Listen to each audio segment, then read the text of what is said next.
Hello दोस्तों, कैसे हैं आप लोग। तो आज हम लोग बहुत ही इंटरेस्टिंग टॉपिक अक्षांश एवं देशांतर रेखाएं पढ़ेंगे। वर्तमान में कोई भी एक दिवसीय परीक्षा हो, यूपीएससी की परीक्षा हो या फिर राज्य की पीसीएस परीक्षा हो, अन्य क्षेत्रीय परीक्षाएं हो, उसमें जीएस का ये बहुत ही इंपॉर्टेंट टॉपिक है और इससे 1 से 2 प्रश्न अवश्य पूछे जाते हैं। और अगर इस टॉपिक को आपने अच्छे से नहीं समझा है तो प्रश्न के गलत होने के चांसेस भी बहुत ज़्यादा होते हैं। तो आइए इसको अच्छे समझते हैं, वीडियो को पूरा देखिएगा और इस वीडियो के अंत में मैं आपको 2 ट्रिक बताऊंगा जो आपके बहुत काम आएगी। चलिए शुरू करते हैं। तो इतनी बड़ी पृथ्वी को अध्ययन करने के लिए उसका एक नमूना बनाया गया। तो उस नमूने को हम ग्लोब कहते हैं।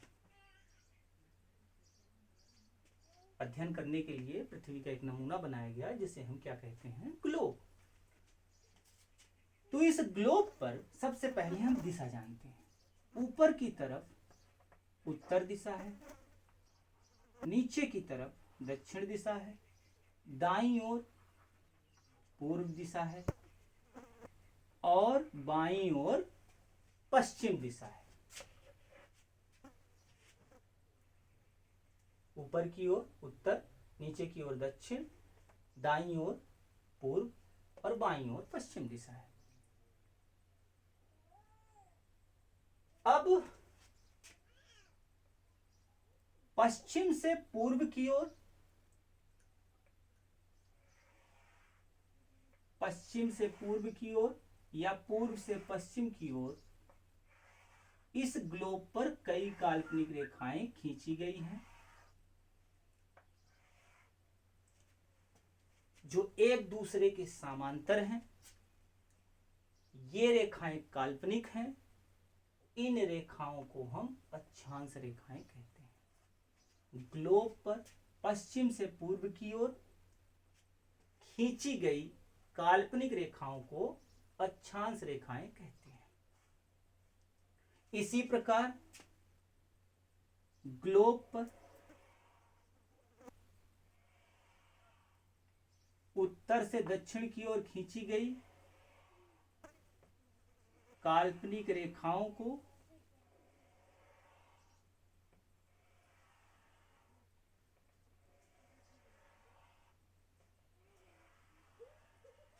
हम देशांतर रेखाएं कहते हैं। ग्लोब पर पश्चिम से पूर्व की ओर खींची गई काल्पनिक रेखाओं को हम अक्षांश रेखाएं कहते हैं और ग्लोब पर उत्तर से दक्षिण की ओर खींची गई काल्पनिक रेखाओं को हम देशांतर रेखाएं कहते हैं।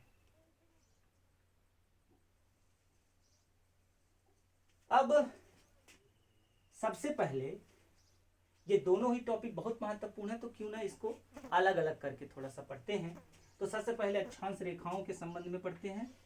तो अगर ये एक ग्लोब है और इसे एक गोला मान लिया जाए तो इसको ऐसा करते हैं कि एक रेखा खींचकर, इसके बीचों बीच एक रेखा खींचकर इसे 2 बराबर भागों में विभाजित कर देते हैं। तो 2 भागों में विभाजित करने वाली ये जो रेखा है ये 0 अंश की है, ये एक अक्षांश रेखा है। और इस गोले को अर्थात इस पृथ्वी को 2 बराबर भागों में इसने विभाजित कर दिया तो पृथ्वी को भू कहते हैं और ये रेखा इसके ठीक मध्य से खींची गई है तो इसे हम भूमध्य रेखा नाम से जानते हैं। इसे विषुवत रेखा भी कहते हैं और इसे इक्वेटर भी कहते हैं। तो ये 0 अंश की जो अक्षांश रेखा है जिसे हम भूमध्य रेखा, विषुवत रेखा या इक्वेटर कहते हैं, इसने इस गोले को 2 भागों में विभाजित कर दिया। तो जो इस विषुवत या भूमध्य रेखा के ऊपर वाला हिस्सा है उत्तर की तरफ है और ये गोले का आधा है, तो जो उत्तर की तरफ गोले का आधा है तो उसे हम कहेंगे उत्तरी गोलार्ध। और जो नीचे की तरफ अर्थात दक्षिण की तरफ है इस रेखा के, उसे हम कहते हैं दक्षिणी गोलार्ध। उसे हम कहते हैं दक्षिणी गोलार्ध। तो विषुवत रेखा के उत्तर का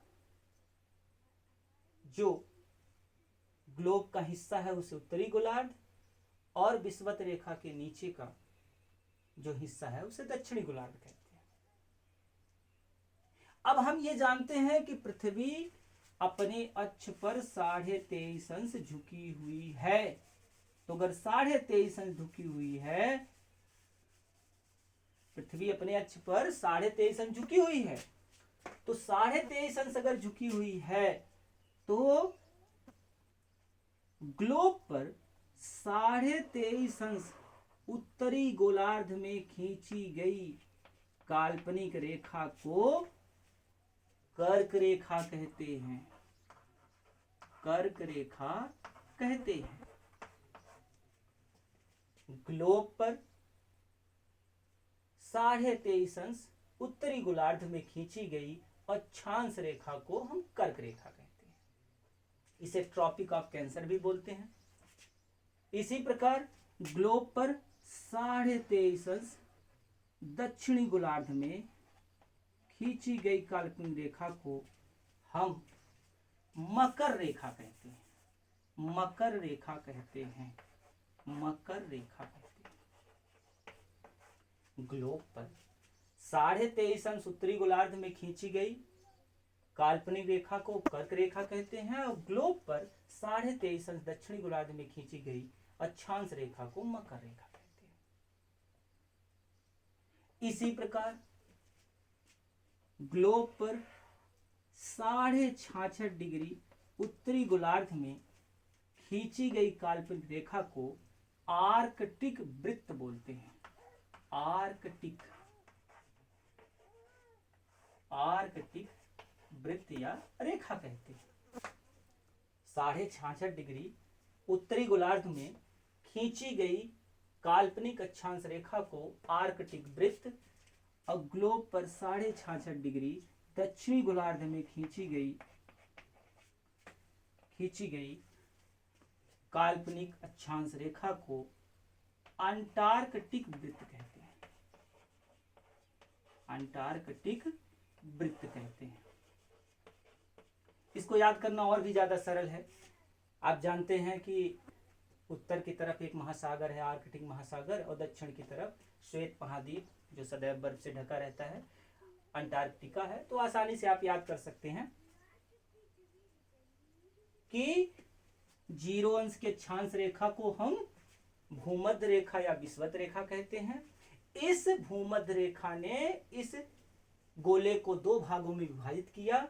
ऊपर वाला हिस्सा उत्तरी गोलार्ध और नीचे वाला हिस्सा दक्षिणी गोलार्ध कहलाता है। अब इन अक्षांश रेखाओं के माध्यम से एक बात और जान लीजिए कि ये जो ग्लोब पर अक्षांश रेखाएं खींची गई हैं ये एक दूसरे के समांतर हैं, और इनके बीच में यहां से लेकर और यहां तक, यानी इसे, ये ऊपर वाला जो उत्तर का हिस्सा है इसे नॉर्थ पोल या उत्तरी ध्रुव कहते हैं, और इसे साउथ पोल या दक्षिणी ध्रुव कहते हैं। तो भूमध्य रेखा से लेकर दक्षिणी ध्रुव तक कुल एक अंश पर 90 अक्षांश रेखाएं खींची गई हैं। 90 अक्षांश रेखाएं खींची गई हैं। इसी प्रकार 0 अंश से लेकर और दक्षिणी गोलार्ध तक, उत्तरी गोलार्ध तक 90 अक्षांश रेखाएं खींची गई। तो अगर आपसे यह प्रश्न पूछा जाए, जो कि बहुत ही प्रचलित क्वेश्चन है और कई बार कई परीक्षाओं में पूछा गया है, कि ग्लोब पर कुल कितनी अक्षांश रेखाएं खींची गई हैं, तो आपको ध्यान रखना है कि 90 उत्तरी गोलार्ध में और 90 दक्षिणी गोलार्ध में, अर्थात 90 + 90। और अगर इस भूमध्य रेखा को भी एक रेखा मान लिया जाए तो कुल मिला के 181 अक्षांश रेखाएं खींची गई हैं ग्लोब पर 181 अक्षांश रेखाएं खींची गई हैं। यदि मान लीजिए किसी परीक्षा में ऑप्शन 181 नहीं रहता है तो आप 180 कर सकते हैं। अब हम ये जानते हैं, जैसा कि मैंने आपसे कहा भी था कि इस वीडियो के अंत में मैं आपको 2 ट्रिक बताने वाला हूं जो आपके बहुत काम आने वाली है। उसके पहले थोड़ा सा एक चीज और मैं आपको बता दूं कि इन अक्षांश रेखाओं के माध्यम से हमें क्या पता चलता है, इन अक्षांश रेखाओं का क्या महत्व है, आखिरकार ये अक्षांश रेखाएं क्यों खींची गई हैं ग्लोब पर। तो इन अक्षांश रेखाओं के माध्यम से हमें पृथ्वी का तापमान, मौसम, जलवायु,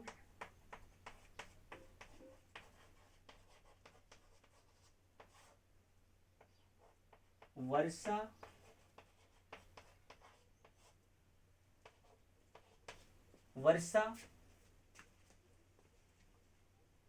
वनस्पति आदि का पता चलता है। कैसे पता चलता है, तो आइए हम आपको इसी वीडियो में कुछ मुख्य बातें बता देते हैं जिससे आपको ये समझना बहुत ही सरल हो जाएगा। तो यहीं पर समझते हैं जलवायु प्रदेश। तो देखिए जलवायु प्रदेश, अगर मान लिया जाए कल्पना से कि यहां पर सूर्य है, तो सूर्य की सीधी किरणें सबसे पहले इस स्थान पर पहुंचेंगी, तो यहां पर पहुंचेंगी, उसके बाद यहां पर पहुंचेंगी। और आप ये जान लीजिए कि सूर्य की स्थिति कर्क से लेकर मकर रेखा पर ही होती है। तो अगर यहां पर सूर्य की सीधे किरणें पड़ेंगी तो यहां का तापमान बहुत अधिक होगा। तापमान अधिक होगा तो यहां पर स्थित जो जलाशय हैं उन पर सूर्य की सीधे किरणें पड़ेंगी तो जल जल्दी बाष्पीकृत होगा और बादल के रूप में संघनित होगा, हवाएं चलेंगी और बूंदों के रूप में वर्षा का रूप धारण करके और पानी नीचे आएगा। तो इस क्षेत्र में, यानी ये जो क्षेत्र है आपका, यानी 23.5 अंश उत्तरी गोलार्ध से लेकर 23.5 अंश दक्षिणी गोलार्ध तक, इस स्थान में अत्यधिक गर्मी और अत्यधिक वर्षा होती है। इस पूरे स्थान को पहला जलवायु प्रदेश उष्ण कटिबंध कहा जाता है। आपने फुटबॉल का खेल देखते हुए कई बार देखा होगा कि यहाँ के लोग बड़े लंबे लंबे होते हैं, उनके बाल घुंघराले होते हैं, तो यहाँ पे गर्मी बहुत पड़ती है, बाल उनके छोटे होते हैं, आप कई बार देखे होंगे। तो उष्ण कटिबंध है, उष्ण कटिबंधी जो प्रदेश है ये कर्क रेखा से लेकर मकर रेखा के बीच में होता है, अर्थात 23.5 अंश उत्तरी गोलार्ध से 23.5 अंश दक्षिणी गोलार्ध तक होता है। इसी प्रकार से 66.5 डिग्री, 23.5 से 66 डिग्री और 23.5 से 66 डिग्री के बीच में जो जलवायु प्रदेश है उसे हम कहते हैं शीतोष्ण कटिबंध। शीतोष्ण कटिबंध इसलिए कहते हैं क्योंकि सूर्य की कुछ धूप यहां पहुंचती है और ठंडी भी बनी रहती है, तो गर्म और ठंडा मौसम दोनों रहता है, इसलिए इसको हम शीतोष्ण कटिबंध बोलते हैं। ध्यान रखिएगा 23.5 अंश से लेकर और 66.5 अंश तक उत्तरी और दक्षिणी गोलार्ध में जो जलवायु प्रदेश है उसे हम शीतोष्ण कटिबंध के नाम से जानते हैं।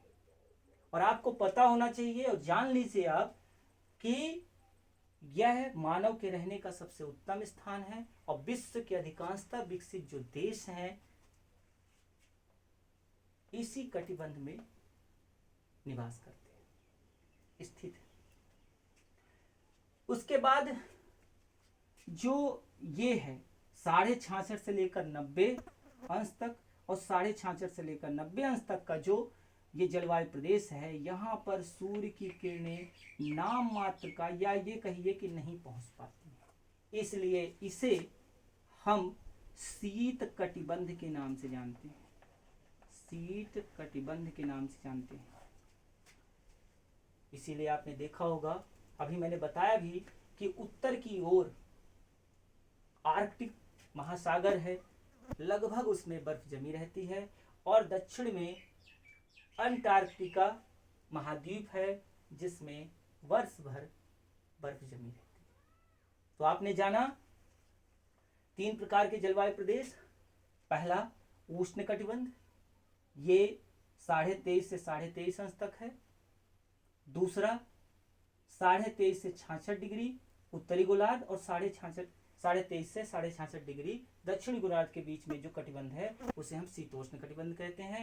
उसी प्रकार से 66.5 से 90 डिग्री तक और 66.5 से 90 डिग्री दक्षिणी गोलार्ध तक जो जलवायु प्रदेश है उसे हम शीत कटिबंध के नाम से जानते हैं।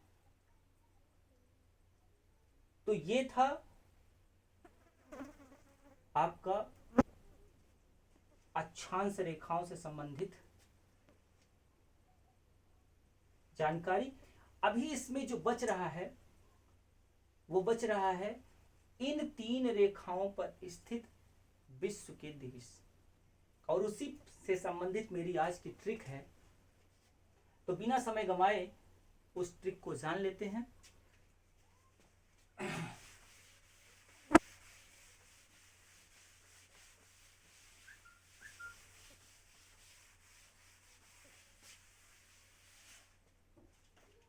तो उस ट्रिक को जान लेते हैं। सबसे पहले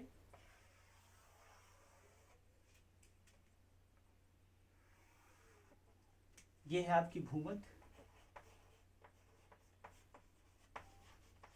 रेखा।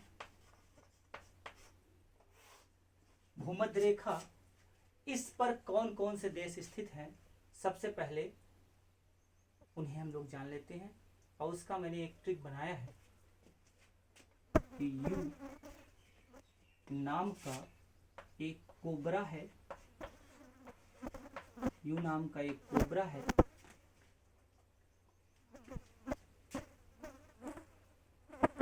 जो काका के माइक से सो गई बोला।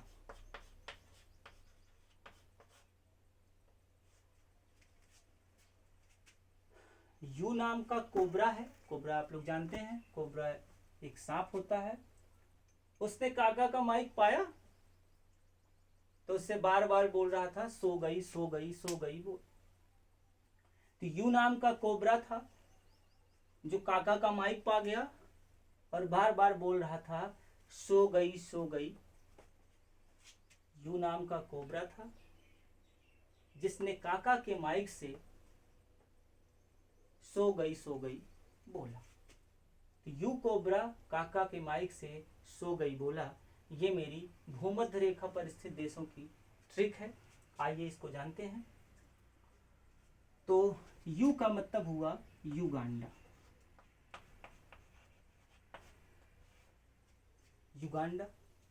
उसके बाद को का मतलब हुआ कोलंबिया, ब्रा का मतलब हुआ ब्राजील, का मतलब हुआ कांगो, इस का मतलब हुआ कांगो गणराज्य जिसे हम जायरे भी कहते हैं, के का मतलब हुआ केन्या, मा का मतलब हुआ मालदीव, ई का मतलब हुआ इंडोनेशिया और का मतलब हुआ Kiribati.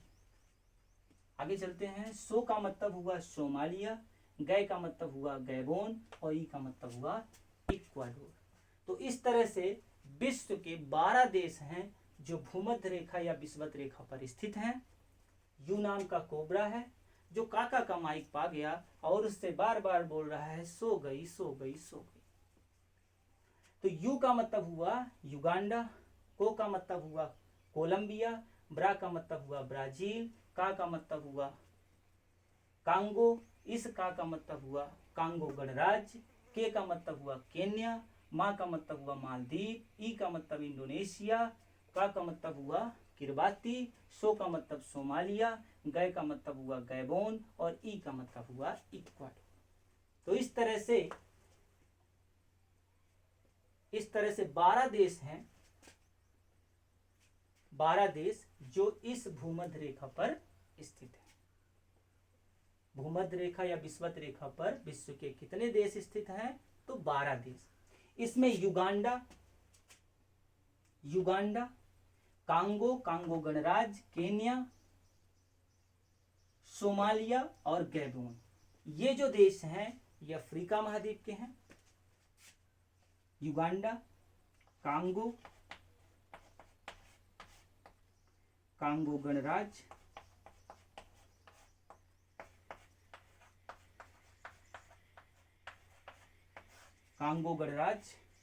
Kenya,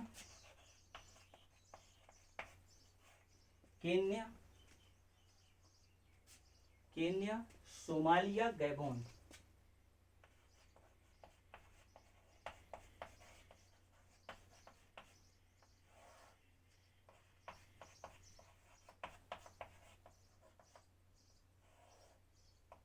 Gabon, Uganda, Congo, Congo गणराज्य, केन्या, सोमालिया और गैबोन, ये जो आपको दिख रहे हैं 6 देश, ये अफ्रीका महाद्वीप के हैं। उसके बाद आपका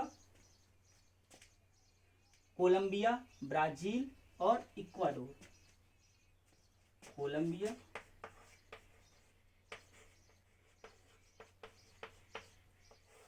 ब्राजील और इक्वाडोर।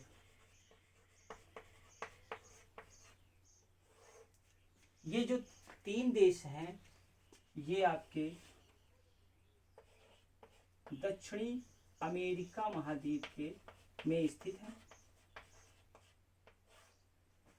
और उसके बाद आपके 3 देश और बच रहे हैं, जिसमें आपका, इसको मैंने अलग से इसीलिए लिख दिया है, माँ का मतलब मालदीव, ई का मतलब इंडोनेशिया और का मतलब किरबाती।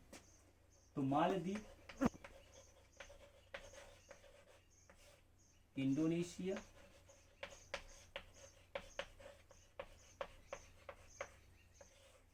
और किरबाती।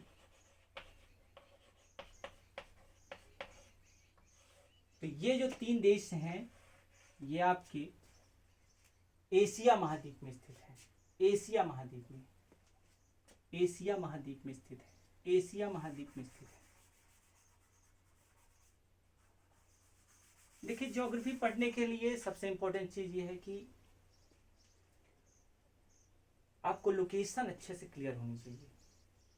तो उसके लिए आप नियमित एटलस या मानचित्र बार बार देखा करिए। खाली मानचित्र में उन जगहों को आप भरने की कोशिश करिए और धीरे धीरे जब वो मानचित्र, शुरुआत में आपको दिक्कत जाएगी क्योंकि उसके शब्द को आपको पचाने में वक्त लगेगा, लेकिन जैसे जैसे वो आपके अच्छे समझ में आने लगेगा तो बड़ी आसानी से इनके नाम आप याद कर लेंगे और आपको ये पता है कि कहाँ पर स्थित है।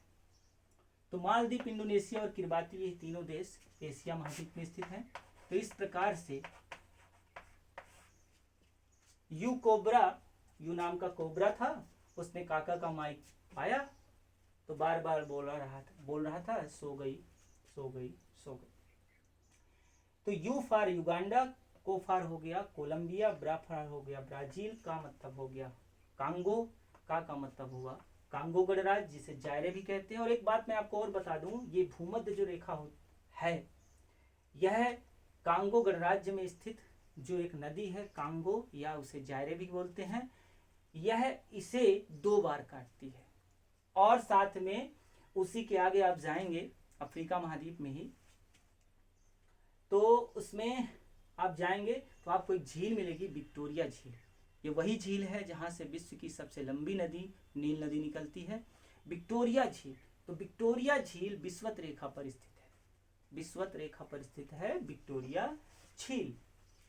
एक और बात कर्क रेखा, मकर रेखा और भूमध्य रेखा संबंधित मैं आपको बता दूं कि केवल एकमात्र महाद्वीप है अफ्रीका, एकमात्र महाद्वीप है अफ्रीका जिससे होकर ये तीनों महत्वपूर्ण रेखाएं गुजरती हैं, भूमध्य रेखा, कर्क रेखा और मकर रेखा। एकमात्र महाद्वीप अफ्रीका है जहां से भूमध्य रेखा, कर्क रेखा और मकर रेखा गुजरती है। तो इस प्रकार से हम लोगों ने भूमध्य रेखा पर स्थित देशों के बारे में जाना। इसका आप एक स्क्रीनशॉट ले लीजिएगा और बार बार आप इसको जब पॉज करके देखेंगे तो आपको बहुत ही अच्छा समझ में आएगा। मकर रेखा और कर्क रेखा साथ में देशांतर रेखाओं के बारे में, इससे संबंधित विभिन्न तथ्यों के बारे में हम लोग पढ़ेंगे अपने अगले वीडियो में। तब तक के लिए धन्यवाद।